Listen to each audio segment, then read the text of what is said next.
Good afternoon, and thank you for joining me. My name is Kristen Davies, and I'm a trainer with Can-Am Systems. Today's session, we're going to look at CRM activity and expense tracking. A couple of housekeeping items. Today's session is being recorded and will be uploaded to our participants' Dropbox. All participants have been muted to cut down on background noise. Any questions you may have can be entered at any time in the Zoom meeting chat box. On the agenda for today, we are going to take a look at activity tracking, the definitions of an activity. We're going to take a look at some of the permissions on setting marketing note topics, days since last activity, and setting job credit removal. We're going to take a look as well at alerts that you can receive at the contact and organization level, job referral notifications, inactivity alerts and reports. We're also going to take a look at activity tracking at the contact level. We're going to set a view, and I'm also going to show you how you can share views with other salespeople within your organization. We're going to talk about the definition of days since last activity versus days since last note. We'll also take a look at the activity tracking via the notification bell and the mobile app. We will also take a look at some key reports, marketing pulse report, activities by topics, activities detail report, and our notes by salesperson. So what is an activity? How do we keep our sales people accountable? What are the different types of activities you expect of your reps? Is sending an email versus picking up the phone and calling a relationship an activity? Emails can go with no response. So does that count as an activity? Does it warrant a note with your approved marketing topics? So what is a noteworthy activity? Tasks and events are what you plan to do. Example, I can set a task to reach out to my contact Bob on Tuesday. I call Bob on Tuesday.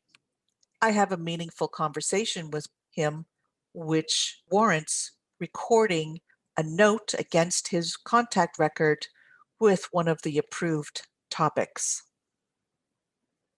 So let's go into our definitions area, and this is where we will find our permissions to add a note topic and what do we define as an approved note topic. So in our settings, I'm in our definitions area, and I want to find note types. Here we can see a list of all of our note topics available to choose. These are commingled with our job management topics. So we always recommend that you create note topics with a unique identifier. As you can see here, we used MK as a prefix on our note topic.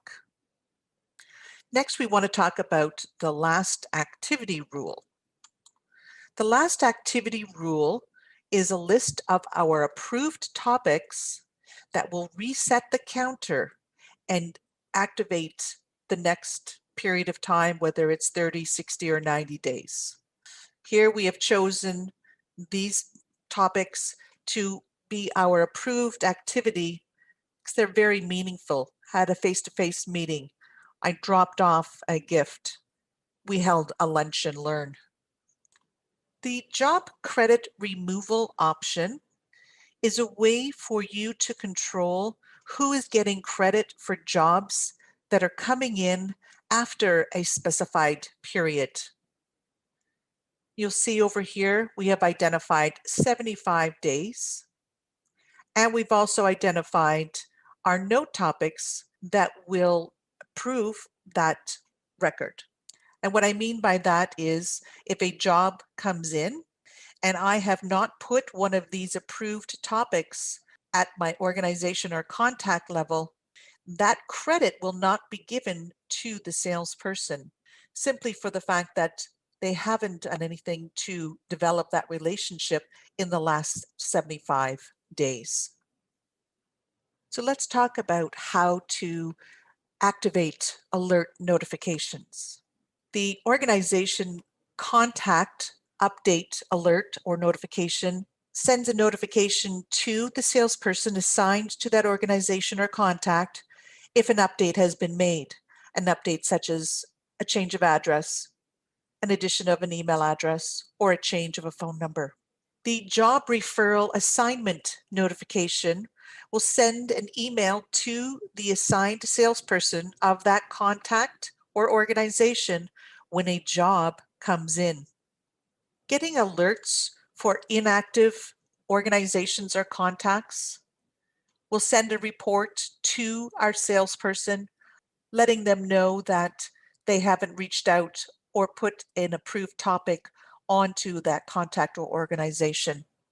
As an administrator, I do have the ability to set my reports to come to me as well. I choose the salesperson that I wish to have their reports sent to me directly. Now let's take a look at how we can review our days since last activity at the contact level. I'm in the contacts module, and one of the things that you might want to do in here is to create a grid view. So every time you come into this module, that view will be an option. I'm going to do some removal of some columns that are not important to me. I can take away my address. I can take away BD types. I've taken away my created by and created and grouping and ranking. And once I've taken those items away, my filtered view will look like this. I can save my filter, clicking here to save this current grid view. Now what I can do within this view, I can start ranking my contacts. I might want to start with the last time I had an activity against my contact. I can tell when was the last time I added a note against my contact. And as soon as I add one of my approved activities as a note topic against my contact, they will drop to the list. So I've put my list as my largest to smallest. So if I wanted to, I could come in here and I can create an activity against my contact to take them off of my list and put them to the bottom. Selecting one of my approved topics. And I also have the opportunity to email this log note out should I choose to. So what constitutes a last activity versus a last note? The since last activity will be when you add a note with your approved topic to your contact, and since last note will be any other note that you've added that is not of the approved note topics. So those inactivities can be presented to you in a couple of ways.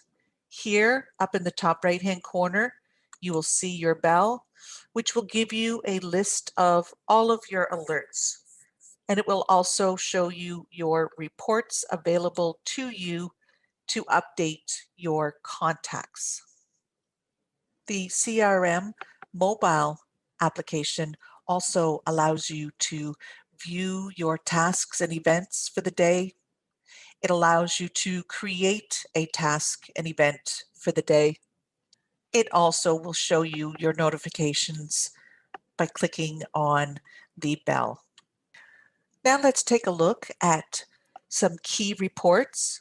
As mentioned previously, the Marketing Pulse Report gives your users the opportunity to review how they've been doing as far as their marketing activities. The Marketing Activity Pulse Report will show you your last activities. It will show your days since your last activity. It will show you your days since your last note and the topic of that note. Our activities by topic will give you a good understanding of where our marketing efforts are going. So we want to concentrate on our marketing topics. We can export this report out to Excel. We can see what our salespeople are doing as far as their topics are concerned. You have the ability to choose from the predefined date ranges, or you can also choose a specific date range. The activities details report is going to group your topics together so you get a better understanding of what our salespeople are entering into the system. They will be broken down by tasks, events, and notes. It's also going to give us a brief description of the note and contents.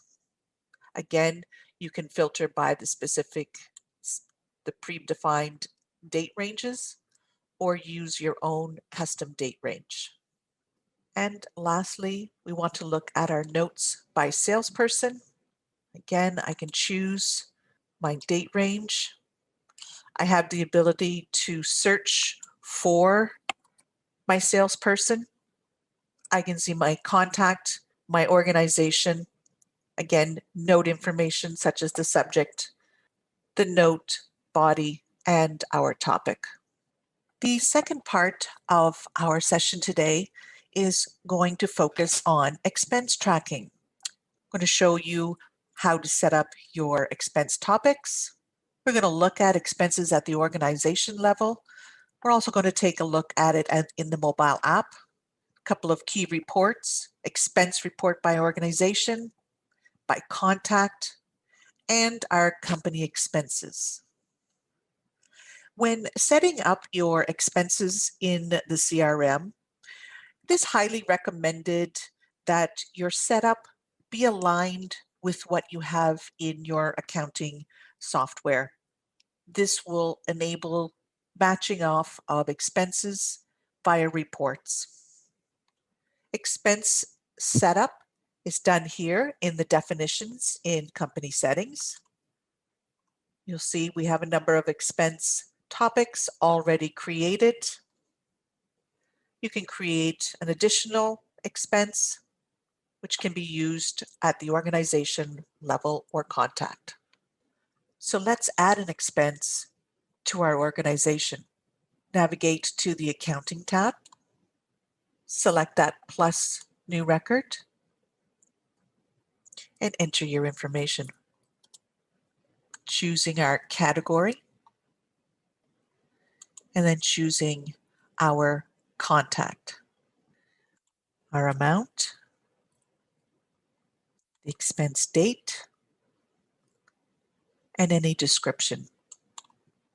And then save and close. So let's take a look at how an expense can be added using our mobile app. Select your organization, choose the expense option, enter in your information, and then click Save. So now we can take a look at some expense reports at the organization level and at the contact level.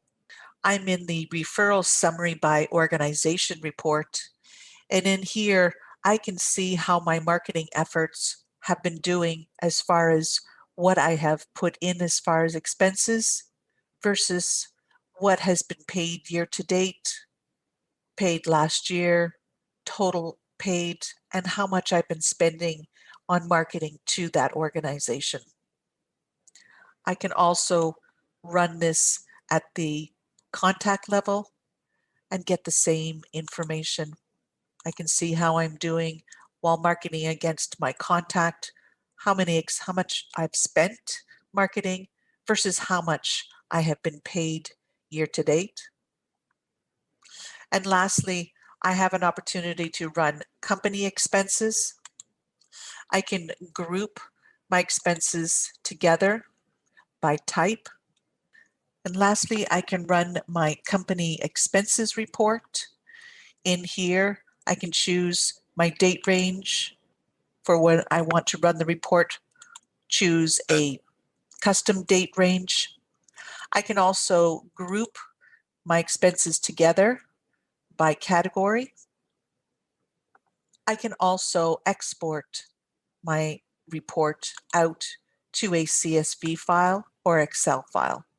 So in summary, what have we learned today? Well, we learned about activity tracking and the importance of note topics and getting those note topics onto our contacts and organizations to ensure our relationship building is on track. We also talked about expenses and how the expenses can be tracked against your company or organization and be a viable option as far as tracking your ROI. Any questions you may have after today's session, you can follow up with our support team at support@canamsys.com. They will be happy to answer your questions, and if we need to reach out to a trainer to provide additional support.